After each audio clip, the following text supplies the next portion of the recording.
Si? C'est vrai? On dirait. Bonjour. Donc c'est parti pour l'atelier sur regard et perspectives sur les métiers de service en Nouvelle-Aquitaine. On est ici présent cet après-midi pour vous donner un aperçu sur quelques métiers, notamment les métiers de la coiffure, de l'esthétique, mais aussi de la mécanique automobile. Vous donner un petit peu l'aperçu de ces métiers, qui sont des métiers du quotidien qui sont extrêmement importants pour la vie de nos communes. Et dans finalement cette opération, 5000 entreprises à reprendre en Nouvelle-Aquitaine, il est important de vous donner quelques éléments de compréhension sur l'avenir de ces métiers, les tendances.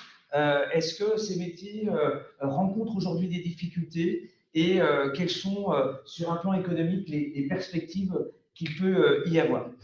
Pour m'accompagner sur cet atelier cet après-midi, je le remercie. Donc, Eric Stéphan, directeur du centre de gestion agréé, et donc le CECOGEB, donc situé en Gironde.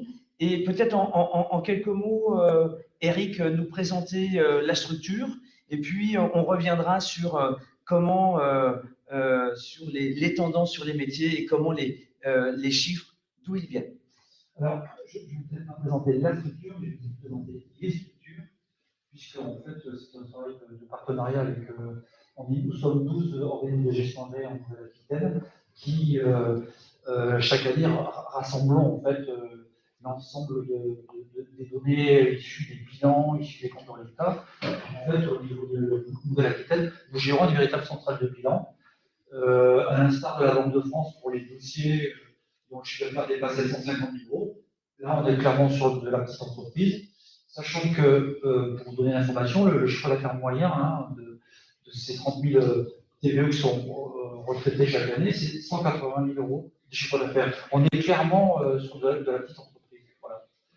Donc ça, c'est quelque chose qui est important pour la région de Nouvelle-Aquitaine. C'est vrai qu'on n'a pas toujours des données sur les TPE. Eh bien, grâce au centre de gestion agréé, on a la possibilité d'avoir ces données. Alors peut-être qu'on peut rentrer dans le vif du sujet et regarder finalement quelles sont ces tendances et ces perspectives.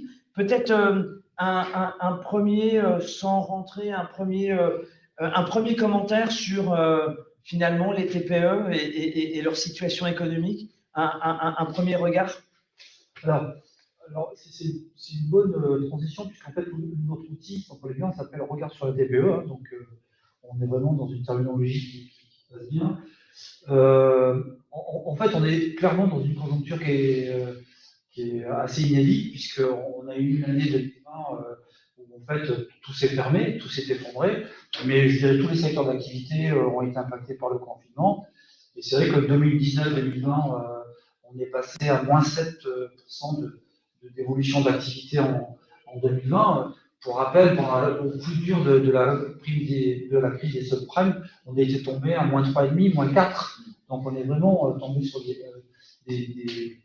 des fonds assez importants. Donc la vraie question, c'était de dire, mais 2021, c'est-à-dire le retournement de l'entreprise, des TPE en Nouvelle-Aquitaine. Donc en 2021, donc, on finit à plus 7, c'est-à-dire qu'on est clairement sur un retour d'activité. Et ce qui sera intéressant, mais on le verra plus tard, c'est bien entendu 2020-2021, un retour fort d'activité, mais il n'y a pas d'étonnement particulier, si ce n'est si ce n'est un secteur qui aujourd'hui reste toujours à la traîne, je vais y venir, mais surtout la comparaison entre 2019-2021 en rendant transparent 2020. Il y a un secteur aujourd'hui qui, en 2021, sort de la crise, n'est pas sorti de la crise, mais à très juste titre, c'est le secteur du CHR. Donc les cafés, hôtels, restaurants. Voilà, cafés, hôtels, restaurants, qui, par définition, puisqu'ils ont connu en 2021 une période qui s'est poursuivie de confinement, le pass sanitaire, le couvre-feu, donc ce sont ce secteur-là qui est clairement impacté. C'est le seul secteur qui affiche une tendance négative. Toujours. Ouais. Donc, pour résumer, les TPE ont subi 2020-2021, mais elles ont pu rebondir après. Il y a un secteur qui reste fragile. On va plutôt cet après-midi s'intéresser donc au métier de service. Et donc, plutôt, on va commencer par la mécanique automobile. C'est une entreprise du quotidien. C'est une entreprise qui est importante en termes de service. Comment va ce secteur, Eric? Alors, dans ce gros secteur des services, donc on peut le scinder en deux grandes parties. Tout ce qui touche en effet à l'automobile et tout ce qui touche aussi à la santé beauté, hein, c'est ce que l'on appelle le service aux personnes. Ces deux secteurs-là ont connu une vie d'entreprise totalement différente. Pour la partie automobile, on peut dire que c'est un secteur qui sort très très bien de la crise. Il y a un vrai comment dire, retournement qui se confirme. Cependant, ils ont vécu la crise sanitaire et en 2020, ils ont vécu une partie du confinement, et c'est un secteur qui a continué à travailler. Donc, il a vécu la crise, on a enregistré des baisses de chiffre d'affaires conséquentes, mais ce qui n'est pas le cas, on viendra tout à l'heure pour le secteur conjoint. Alors peut-être qu'on peut voir ces premiers graphiques et les afficher, et donc peut-être que tu peux nous en donner les quelques explications. Donc on va aller sur la slide qui suit. Voilà. C'est peut-être pas celle-ci. Non, tu aurais pu revenir un petit peu avant. Ah oui, mais ça démarre là. Automobile. Ah, ça démarre là. Oui, là, c'est très bien. Donc, en fait, ça fait référence aux deux secteurs. Donc, on voit bien. Ah, oui, d'accord, pardon. Donc, on voit bien. Je vais regarder sur mon papier. En fait, on voit bien le fléchissement beaucoup plus important, 2 fois plus important de vos tests. Parce que c'était à moins 15 pendant la vraie crise sanitaire de 2020, alors que l'automobile est restée à moins 6. Alors qu'il y a eu une poursuite d'activité. Et on voit bien que ces deux secteurs, on retrouve clairement des niveaux identiques d'avant-crise. Une avant-crise, on citait des secteurs qui étaient très stables en fait. Ce sont des secteurs qui ont été bousculés par la crise, puisqu'on était à l'équilibre, on voit entre moins 0,3 et plus 0,5. Voilà. Donc on a une vraie chute qui a perturbé un petit peu l'évolution de ces deux secteurs et un retournement fort. Alors ce qui est intéressant aussi, puisque moi je vous parle de 2021, 2021 c'est déjà loin. Mais il se trouve qu'avec les autres systèmes de gestion avec, nous recrutons aussi la TVA. Et donc aujourd'hui, enfin, on a à travers ce retraitement, on est capable de suivre l'évolution de l'activité courant 2022. Donc là, on a les derniers chiffres au troisième trimestre de 2022. Donc on a 9 mois 2022, ça c'est hyper intéressant. Donc on s'aperçoit clairement que que tout secteur, en fait, on voit bien qu'on était. Alors, ce sont des chiffres qu'il faut analyser en comparaison par rapport aux périodes identiques. On voit bien donc que la croissance se poursuit, mais on est sur des croissances aujourd'hui qui redeviennent plus normales au final, puisque l'après-crise, on a eu des taux de rebond, comme on dit, très très forts. Maintenant, on arrive sur des activités qui reprennent un rythme normal. Ok. Donc là, si on avance un petit peu, peut-être donc les secteurs de l'automobile qui se portent bien et qui ont pu passer la crise, les secteurs de l'esthétique qui ont beaucoup plus souffert, mais on est sur des perspectives qui remontent. Comment ça? Oui. De toute façon, on le voit très très bien sur les données que l'on a vues sur la TVA. Ce qui est intéressant aussi quand même, c'est puisque bon, la crise sanitaire a été caractérisée par un soutien particulièrement réactif de la collectivité, donc de la région, mais aussi des services de l'État, par la mise en place de différents dispositifs. Et pour vous donner un indicateur, c'est-à-dire qu'en 2019, on le voit par exemple sur l'automobile, à peu près 20% des entreprises avaient une trésorerie négative. c'est un indicateur qui vaut ce qu'il vaut, mais en fin d'année, on prend le bilan, on regarde les entreprises qui ont une trésorerie négative, on était à 20% des entreprises qui affichaient ça. Et on voit très bien qu'en 2020, on est tombé, ça a été divisé par 2, et ça veut dire que autant les activités ont chuté, mais de façon, je dirais, opposée, les trésoreries n'ont jamais été aussi fortes. Pourquoi? Parce qu'il y a eu des reports d'emprunt, il y a eu le BGE, il y a eu les reports de dette URSSAF et fiscales. Donc, on se retrouve encore aujourd'hui avec des entreprises, le CHR ce sera pareil, avec des entreprises qui structurellement sont solides parce qu'elles ont de la trésorerie, et elles sont maintenant, il faut retrouver des activités qui reprennent à la normale en fait. D'accord. Donc des perspectives plutôt bonnes en fait pour répondre à la question. Donc si on avance un petit peu, donc on a vu le secteur de l'esthétique, de l'automobile. Si on fait une focale un petit peu plus sur... Oui, sur les professions. Oui. Alors, on va avancer sur les secteurs.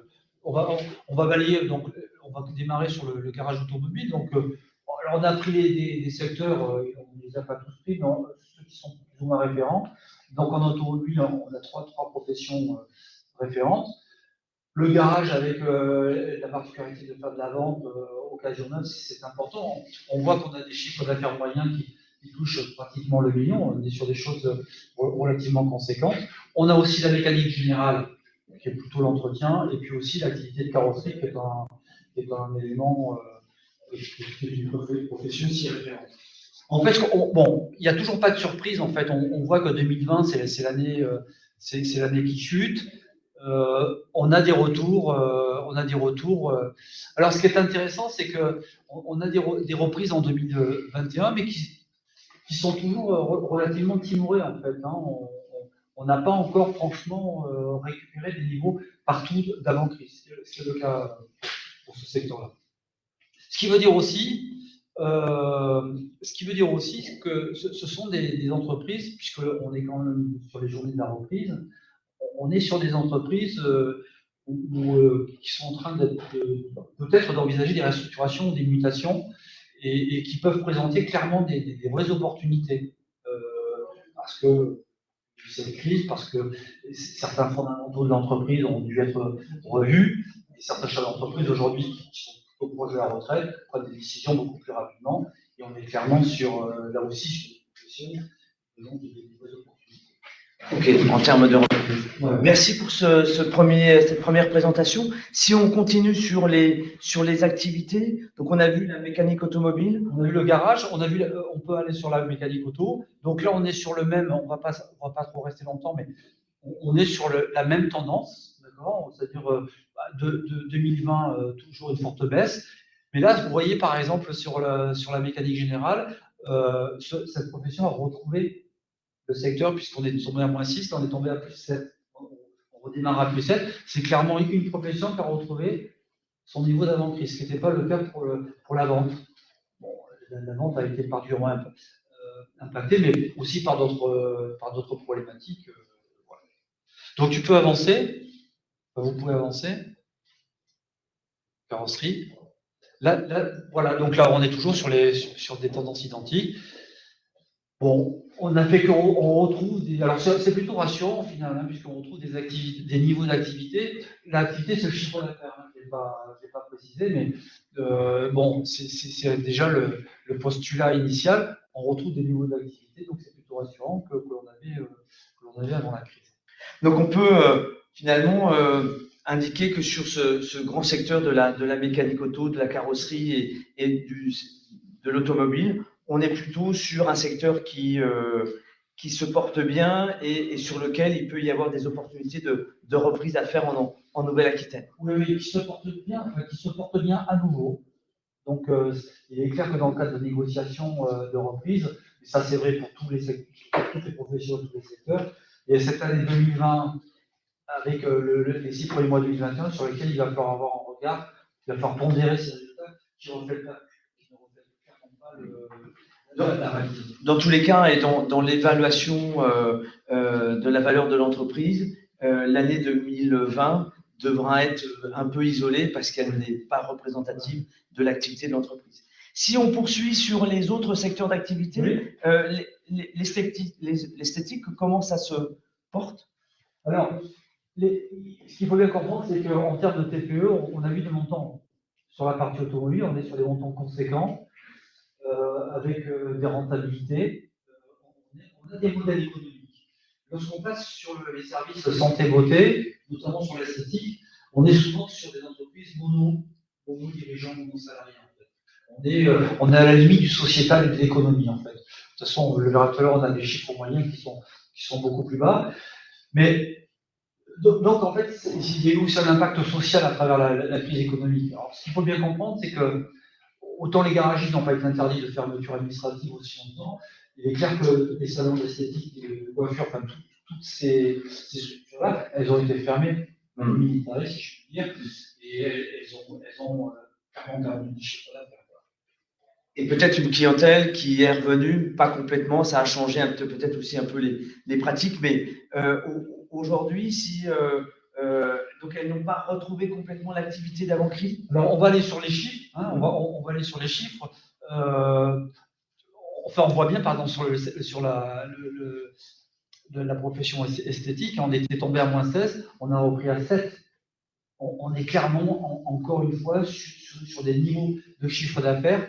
Alors, donc du coup, il va falloir attendre. Alors, ce qui est plutôt positif, hein, c'est qu'on a des données TVA, encore une fois, sur 2022, qui confirment le retournement. Tous ces secteurs d'activité continuent à sortir positivement de la crise et poursuivent leur croissance. Mais là, on le voit bien. Que la reprise a été plus difficile pour ces activités-là. Alors, ce sont des entreprises de services. Donc, les problématiques, on les retrouverait sur des entreprises qui ont des salariés, sur lesquels on a des besoins de trésorerie pour pouvoir structurer, pour pouvoir financer ces salaires. Lorsque l'entreprise est mono-dirigeant, enfin mono-salarié, une seule personne, bon, c'est le chef d'entreprise qui prend sur sa trésorerie personnelle pour pouvoir poursuivre en fait son activité.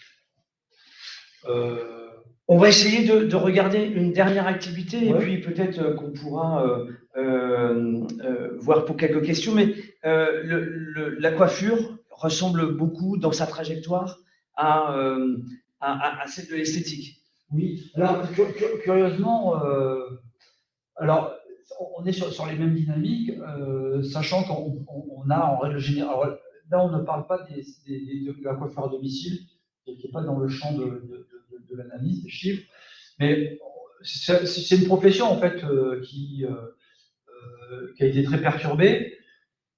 Mais là aussi, ça va créer énormément d'opportunités, puisque le marché de la coiffure, c'est un peu moins vrai pour l'esthétique. Le marché de la coiffure, en fait, est très concurrentiel. Donc, il y a peut-être derrière des interrogations d'effet de seuil, d'effet de taille, qui va permettre peut-être certaines dynamiques de croissance externe. Et là aussi, il suffit de regarder le nombre d'offres d'activités de coiffure, de salons qui sont en vente. Il y a clairement du potentiel, sur ce secteur. Et sur des montants d'acquisition qui restent somme toute très tenus, on n'est pas sur des entreprises par définition très rentables. Hein, on fait du chiffre d'affaires, on dégage du salaire, plus quelques profits, mais on n'a pas la même mentalité, par exemple, que sur qu'on a vu que sur le secteur précédent de l'automobile. Tous ces chiffres-là donc donnent des tendances. Comment on peut les retrouver? Est-ce que ce sont des chiffres, si on a envie de creuser un peu sur les secteurs d'activité, comment on peut faire par rapport à ça? Les centres de gestion comment on les contacte? Comment on peut faire appel à vous?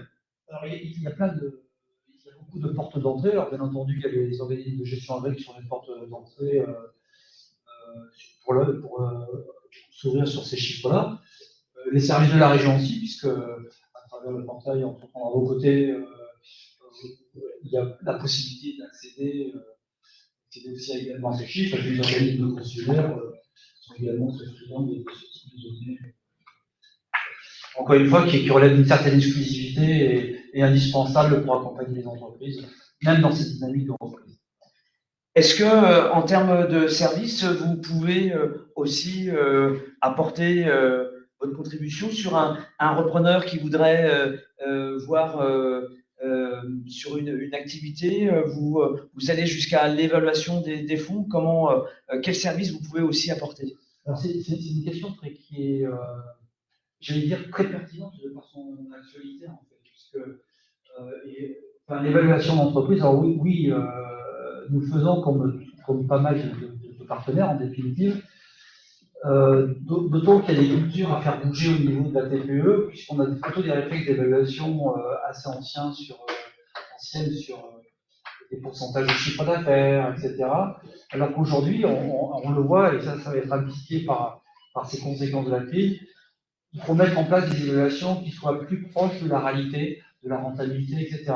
Donc, le chef d'entreprise, culturellement, a une vision de l'évaluation de son entreprise qui s'avère parfois totalement décalée de la réalité. Aujourd'hui, on ne vend plus son entreprise ou son fonds de commerce sur la base de son chiffre d'affaires, mais plus par la rentabilité que son entreprise dégage. Donc, ces chiffres-là, issus de regard sur la TPE, permettent justement d'avoir cette lecture-là. Et par définition, donc les OGA pratiquent ce type de choses en partenariat avec les chambres de commerce. En conclusion, merci Eric pour cette présentation sur les métiers de service. En conclusion, il y a des opportunités en Nouvelle-Aquitaine, il y a des opportunités sur les secteurs de l'automobile, de la coiffure, de l'esthétique, même si le rebond après la crise, on l'a vu, a peut-être été un petit peu différent, mais ce sont des secteurs où on peut tout à fait trouver une entreprise à reprendre et y faire son projet professionnel. Ce sont des entreprises de passion qui portent des valeurs, parce que ce sont des petites entreprises où le repreneur va être en direct avec ses compétences et ses clients. Ce sont des histoires de vie dans une région tout à fait conviviale. Merci Eric, merci pour cette présentation. Merci. Merci.